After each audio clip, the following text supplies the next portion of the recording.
Boa tarde, turma, tudo bem? Como foi o final de semana? Espero que sejam todos muito bem. Hoje nós vamos trabalhar em português nosso livro de atividades. Então eu quero que vocês abram o livro de atividades na página 10 e nós vamos trabalhar a página 10, a página 11 e a página 12. Na página 10, eu quero que vocês coloquem a data de hoje, dia 25/5, e nós temos ali mais um poema visual. E o nosso poema visual, ele é composto de duas palavrinhas. Uma palavrinha que está montando o poema, que é a palavrinha lixo. E dentro do poema tem a palavra luxo. Então, esse poema visual, ele vai estar trabalhando a questão do consumismo. Porque quanto mais nós consumimos, né, quanto mais luxo nós temos, mais lixo nós geramos. Então, é aí que vocês vão fazer essa forma de interpretação, tá bom? Ele tem ali umas perguntinhas para vocês responderem, tá? Sobre a opinião de vocês. Então, a primeira diz assim: o poema é composto por duas palavras. Quais são elas? Em sua opinião, qual é a relação entre o luxo e o lixo? Né? A tia acabou de dar a opinião dela, né? O que gera o luxo e o lixo. A repetição das palavras confere ao poema. Então, o que dá uma ali? Quando você lê as duas palavras, o que você percebe ao ouvir, tá bom? Qual é a diferença da grafia, né, da escrita? O que é a grafia? A escrita. Qual é a diferença que tem das duas palavras? E, em sua opinião, por que o eu lírico usou palavras tão simples no poema?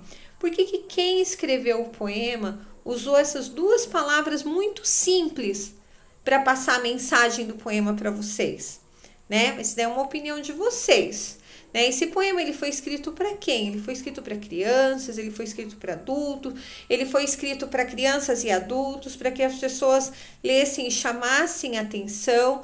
Então, aí é a opinião de vocês em relação a esse poema. O eu lírico aí é a pessoa que escreveu este poema, né? O porquê que ele não usou outras palavras. Então, por que vocês acham que eles usaram essas duas palavrinhas bem simples? Na página 11, nós vamos continuar trabalhando coesão. Lembra lá os pronomes que eles substituem um nome para evitar a repetição, né? Ou um nome de ou um substantivo próprio, ou um nome de um substantivo comum, para que evite a repetição de palavras dentro do texto, mas que fique um texto coeso. O que é um texto coeso? É um texto que tem um entendimento, que as pessoas conseguem perceber ao ler e entender este texto. Um texto que tenha sentido, né? Muitas vezes a gente lê uma frase e fala assim: nossa, mas não tem sentido nenhum. O que faltou nessa frase? Faltou coesão. Então, daí vocês têm os exercícios para fazer sobre coesão, tá? Tem um textinho ali que diz assim, ó: estimativa do Fórum Econômico Mundial prevê que até 2050 haverá mais plásticos que peixes no oceano. São 8 milhões de toneladas despejadas nos oceanos por ano. Habitat de 230 mil espécies. Prejudicar esse ecossistema é comprometer o nosso próprio bem-estar. Nós já estudamos lá em ciências que os ecossistemas, né, os biomas, eles estão interligados. Se nós prejudicarmos um, vai nos afetar de alguma forma. De alguma maneira, nós vamos ser afetados. Então, aí vocês vão fazer essa leitura, tá? E vão responder os exercícios que tem aqui.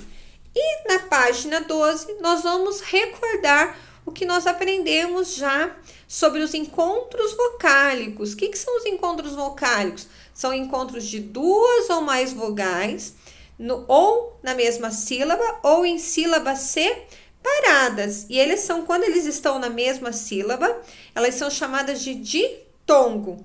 Quando elas estão em sílabas separadas, elas são chamadas de hiato.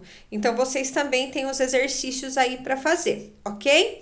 Então, hoje a nossa aula de português é isso. Vocês vão fazer o livro de atividades da página 10 até a página 12. Não esqueçam de pôr a data, tá bom? O livro de atividades, lembra que não precisa mandar foto para a tia Paula, tá bom? Sexta-feira vocês vão entregar esse material na escola, para que a tia possa corrigir o livro de atividades, ok? Beijo, meninos!